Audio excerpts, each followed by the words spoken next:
Sports Professor Rick Horrow, Beyond the Scoreboard, the inside look at the trillion-dollar business of sports, marketing, legal, deal-making, business, law, everything. It's all the same. Everything that's off the court and off the field means bigger value for everybody, and you got to know about all of this stuff. And we're finished with the Olympics in Pyeongchang. We'll figure out whether we've made some dollars on it, how NBC's primetime features look, how do you measure it. All of those issues really important.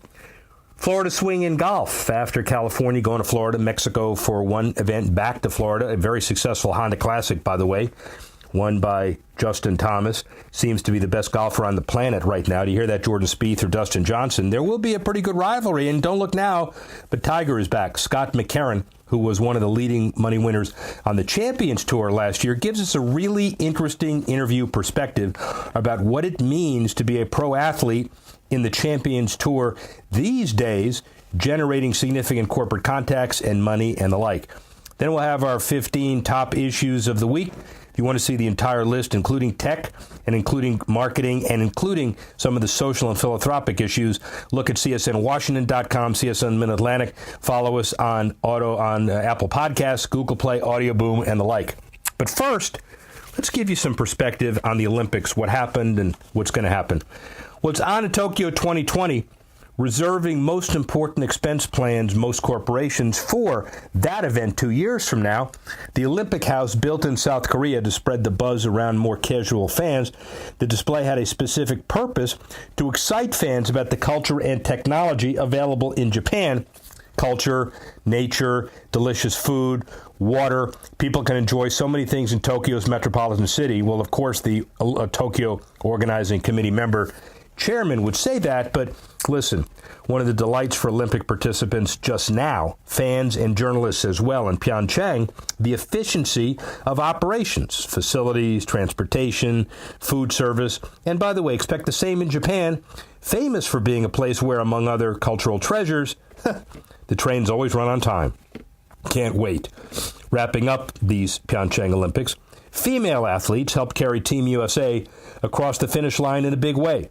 The recently finished Games marked the fourth Olympics in a row where the American women outperformed their male counterparts. Jessie Diggins, Keegan Randall took a shocking gold medal in cross-country skiing.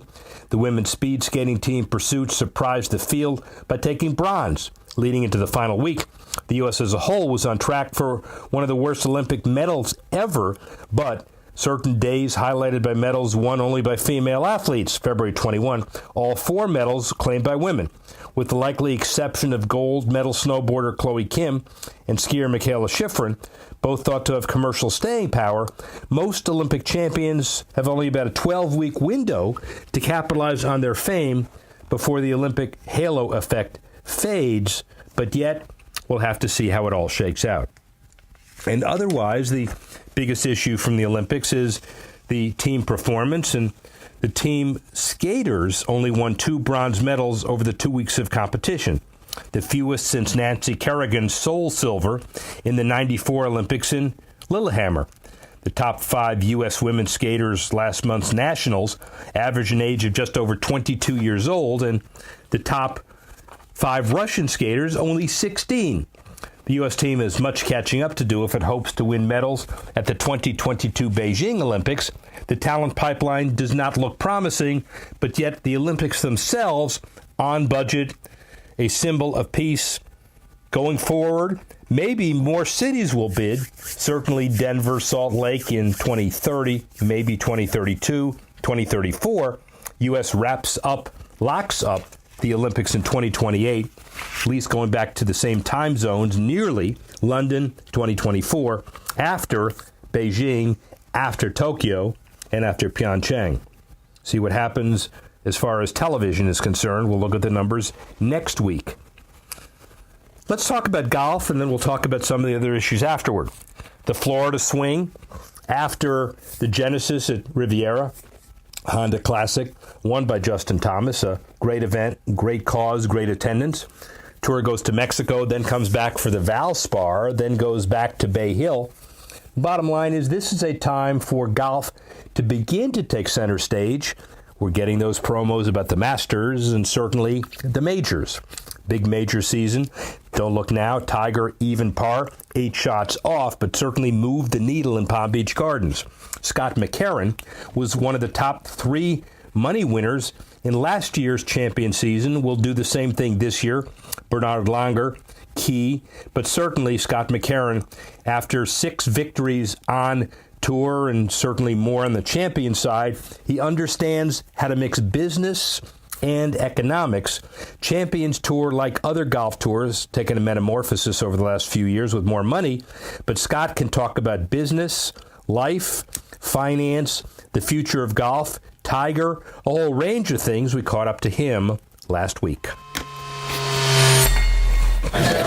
Sports professor Rick Horrow, Beyond the Scoreboard, and we're pleased and honored to be with one of the most prolific Champions Tour golfers on the tour.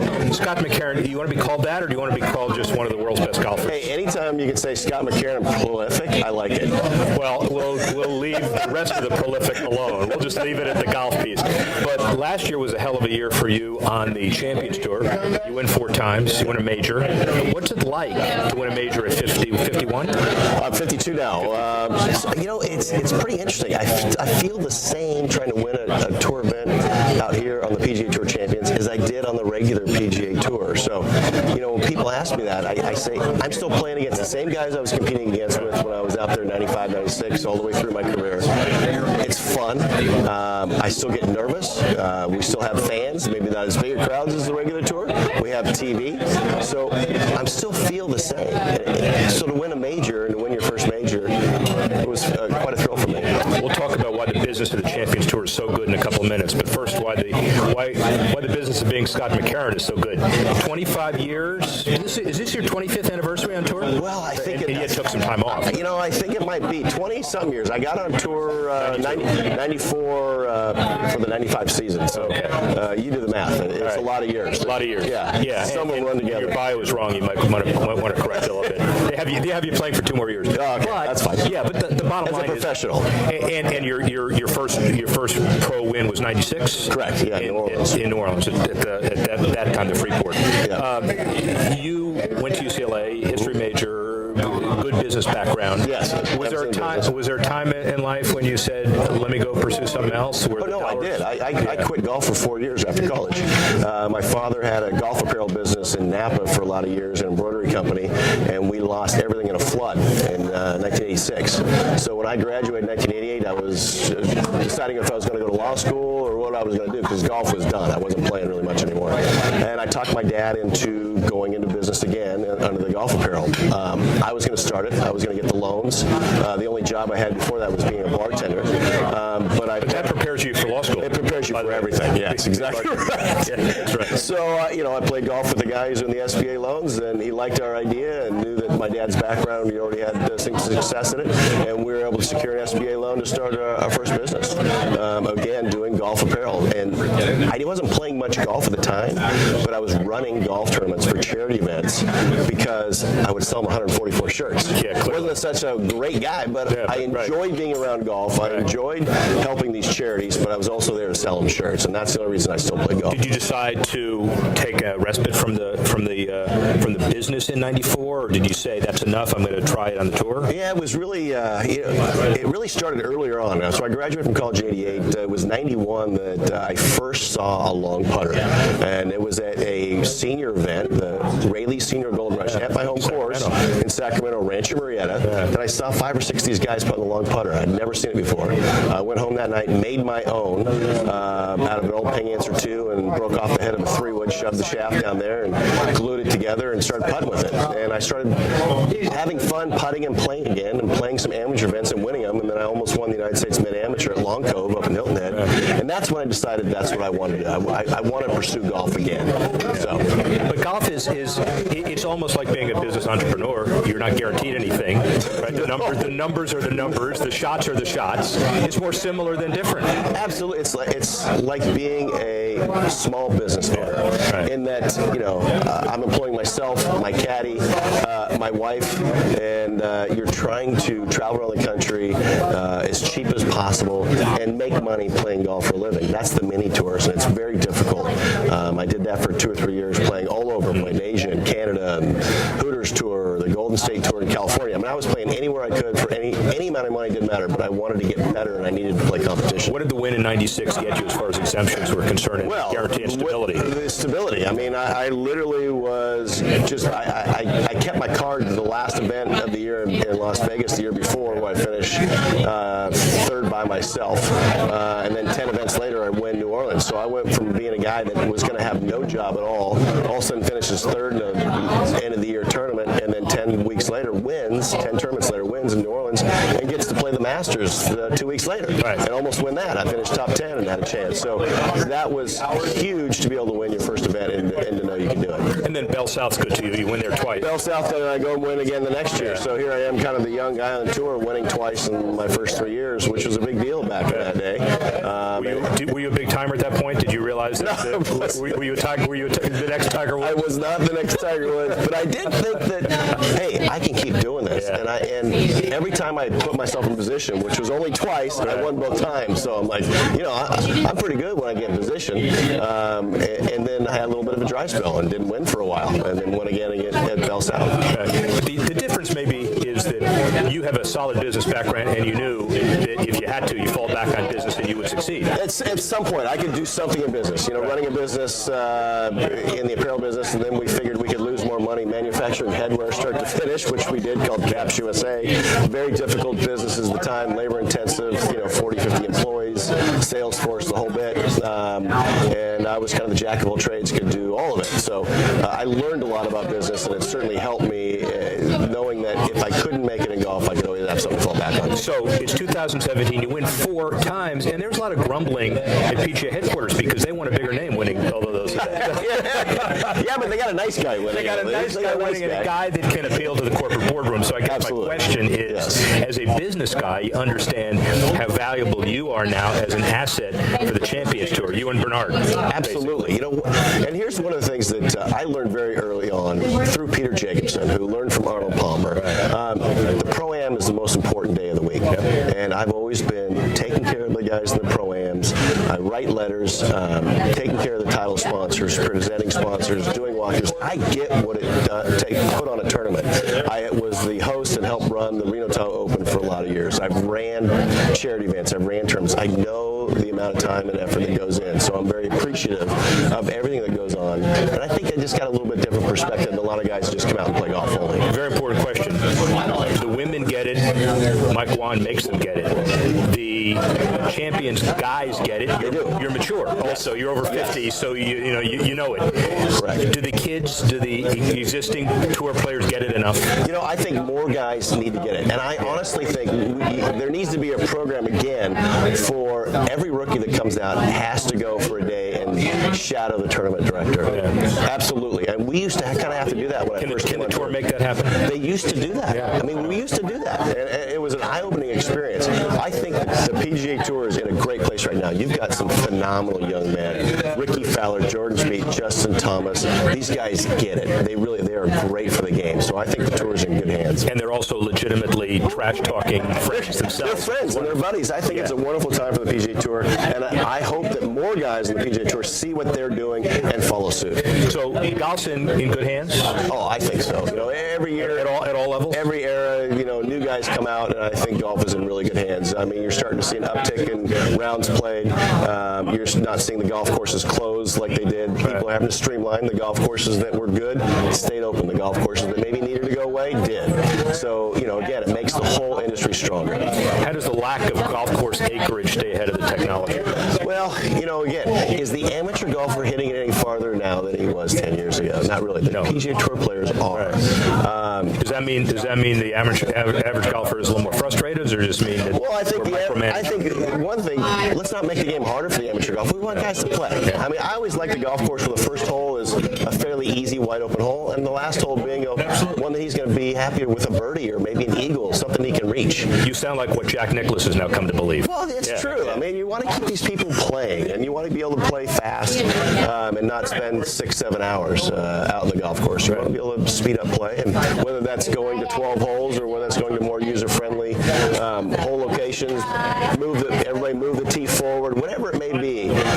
This is a business, but I think golf is in good hands right now. Television really good. Demographics look great. All the people that watch watch you buy a lot of stuff? I don't know if they buy a lot of stuff because I'm using it, but I think you're starting to see the industries, they're getting smarter about how they do business, as far as their marketing, as far as they're selling their products, their price points, what they do. They had to get better. It couldn't be that windfall where just throw a new product out every 3 months, a new driver, and think everybody's going to buy it. You can't do that anymore. What's going to happen with the tour relative to 5-10 years from now? Do you think it's the Champions Tour? Do you think it's onward and upward? More, I mean, the 20-year sponsorship deal is key. That's key. More Charles Schwab comes. Right. I think so too. I think a lot of guys that say, "Oh, I'm not going to play the Champions Tour at 40." Yeah. Once they get 47, 48, 49, they start thinking about it. But once they get out here, we're all golfers. We're all competitive. Tell the Jack Nicklaus story. We all want to win. Yeah. And so I think you'll see, even though Phil's saying he's not saying it, but other people say he's not going to play. The Ernie Els, I think you'll see those guys come play. And last year, being at Jack and Barbara Nicklaus's home, where Jack pulled me aside and says, "You know what? I really wish I would have played more in the PGA Tour Champions because it was so much fun. It was so competitive. I loved it. I wish I would have played more." When you have the best player that's ever lived, say that. That's how much it means to be competitive and play. Just really quickly, because I know there are a lot of other issues. What's the business of Scott McCarron look like? I mean, you certainly make your annual nut. We don't need to deal with this. I'm not the IRS, but from a business perspective. Well, the business perspective is I've met a lot of great guys playing in pro-ams and playing throughout my career. I've got some phenomenal sponsors right now with Active PDF, with Microsimi, with Hotline Construction. Take your time with that. That's okay. Yeah, they are great guys, great companies. I do outings for them. They have their clients come out to tournaments. We do host dinners. And for me, it's a lot of fun because the more we do that, the more people I'm meeting. And I've really created a lot of great relationships, which is great for business over the years, playing golf. I mean, to be able to do what I do for a living at 52, I sometimes have to pinch myself that I keep doing it. This is wrong because I just met you. You're not humble, but you're grateful and you understand the opportunity. There are a lot of people who feel entitled and empowered, and you're not that way. I'm not that way. I wasn't raised that way. I also, because I took a different approach to get out here on the PGA Tour to play professional golf, I think I've got a little more appreciation than somebody that just went straight from college right to professional golf, never had another job. And you already understand the business of golf, and you grew up in the business, which is a unique perspective. So what happens after your drives go 230 as opposed to 290? Golf course design. I want to buy a new driver. What happens when that doesn't happen? All right, so whether it's 10 years from now or if longer, 15 years from now, is it golf course design? Is it marketing? Is it equipment? Is it retire? What are you going to do? It's interesting. We'll cross that bridge when we come to it. Yeah, clearly. We all know that there is an end, and I think that's one of the things that being out here in the PGA Tour Champions. I know there is an end in sight, and it's maybe 10 years. It could be 8 years. It could be 12 years. On the PGA Tour, when I got on, I never thought of an end in sight. I thought I was just going to keep doing this forever. So because there is an end in sight, I do see that. I'm going to play until I can't be competitive anymore, and then at that point, I'll find some place to go fishing. But I'll probably maybe start a little business doing something else because I still enjoy business. I still enjoy meeting people.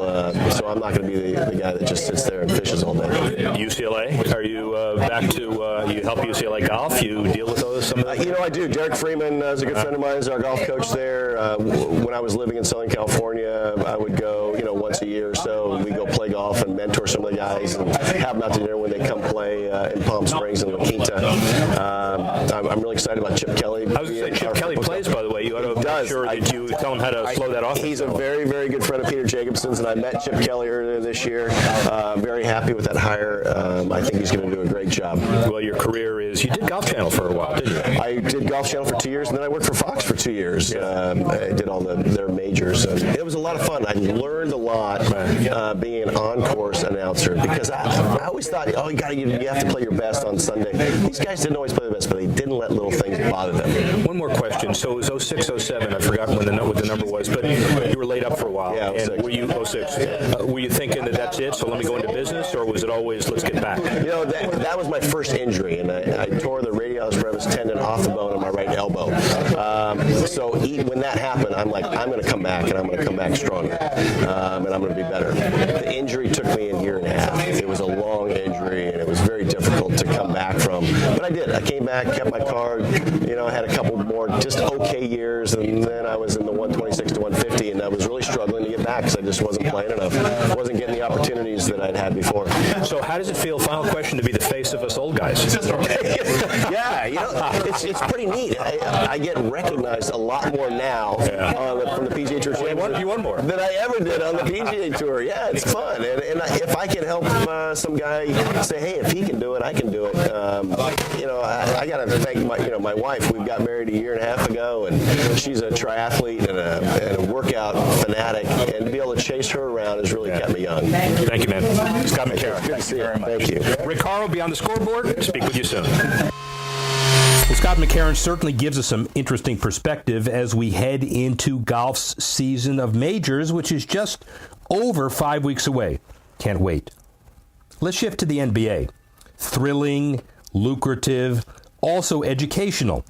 306 African American History, a web course designed by tech company EverFi, along with Allen Houston, Jerome Williams, and other NBA mentors. A prize pack of Legends Shooting for Peace program, including scholarships from HBCU schools. The event ended with a celebrity basketball game featuring Williams, Houston, and other retired NBA players versus the Manual Arts High School basketball team. A terrific example of how sports partnerships and mega events do not just deliver ratings and economic impact, they can change lives. Speaking of LA, the basketball event called the All-Star Game was really a trade show celebrating basketball. $116 million of increased economic activity to L.A. County. Micronomics, an independent economic research firm, estimated that the NBA All-Star Weekend generated about $116 million in increased economic activity for L.A. County. Of that 116, 90 million tied to tourism, visitors from out of town spending in local hotels, restaurants, and by the way, in Jimmy Butler's case, possibly clubs. The LA Sport and Entertainment Commission believes the city received intangible value from the league marketing it is a desirable destination to a global audience.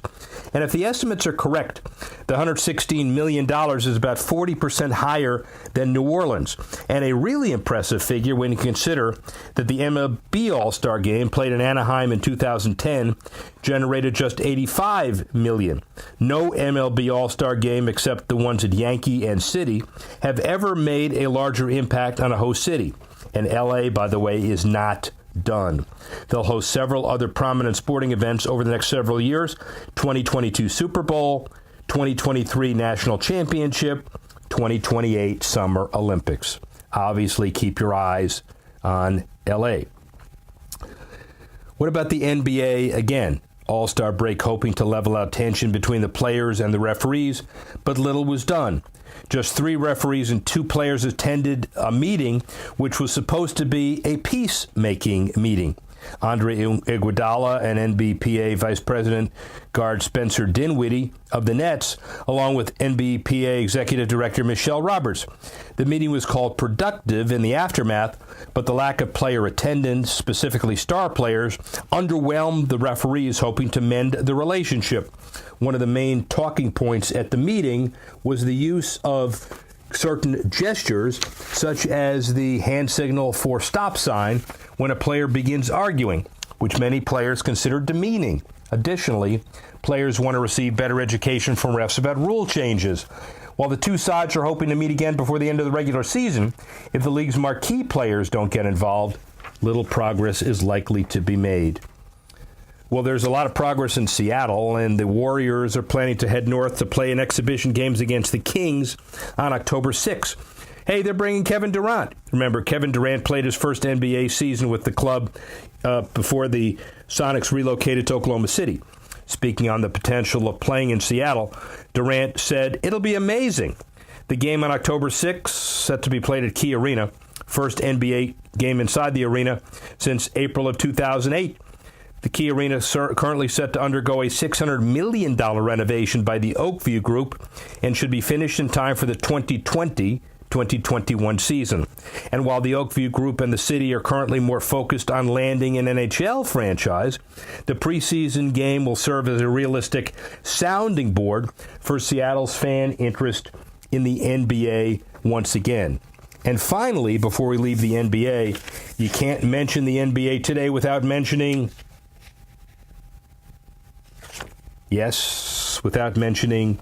esports. Vision Venture Partners, founded by former NBA star Rick Fox, created an esports-only investment fund called Vision Sports Esports LP. $38 million capital raise. Investors include Odell Beckham, Durant, St. Louis Cardinals players as well. We've received the following esports fan information and pro formas. St. Louis Cardinal Vice President Business Development Don Good. In last year, we've gotten to know where the vision at Team Sport was, an exciting investment opportunity. Impressed with their ecosystem. A lot of players, a lot of others echo Fox. First place in the League of Legends Championship Series and the top 10 in the world. Here is an example of a player off court after his career, not only finding an appropriate investment opportunity, but a niche that a lot of others are attempting to follow. Pitchers and catchers and everybody else, we're beginning the next phase of Major League Baseball spring training. 15 teams in Florida, 15 in Arizona. What happens in the next set of politics? We'll talk about that next week with the head of Arizona Tourism. But for this week, we got some stadium issues. The A's still working to get a ballpark despite the constant setbacks and rejections by landowners. Peralta Community College, no go. Bart Barrier Rapid Transit general manager says we may not build a transit station near one of the sites. And the Alameda County Coliseum site is the third place site, 100% privately financed, but the A's may not like the idea of building on the Coliseum site. 5 miles from downtown. Whatever they do, the goal is get it done by year's end. San Diego, a little bit down the road, they hope to break even financially in 2018. Eric Hosmer, 8-year, $144 million contract, $50 million in cash the club is set to receive from the Disney purchase of BAMTech, arrived at a convenient time.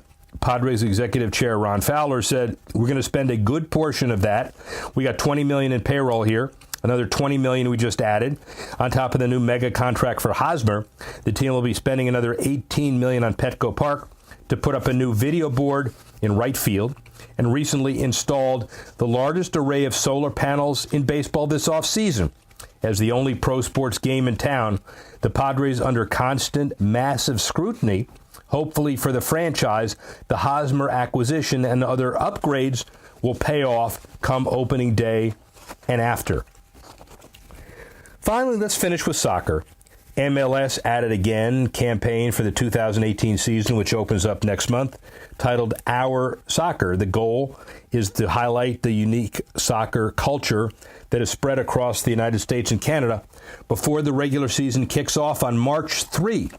The 30-second spot featured as part of the league's first campaign from its new agency of record, Cornerstone. The ad stars FC striker Josie Altidore, Toronto FC striker, and rapper and a couple of rappers comparing soccer fandom to membership in a local club. They went inside the culture to discover these amazing qualities, and besides looking forward to sowing the fruits of their new ad agency relationship, the MLB can count on another major outside influence during its 2018 season. It's a World Cup year, even though the U.S. isn't in it. Surprisingly, as a late mover into the space, Man U launches its own YouTube channel in an effort to further build its brand and commercial income.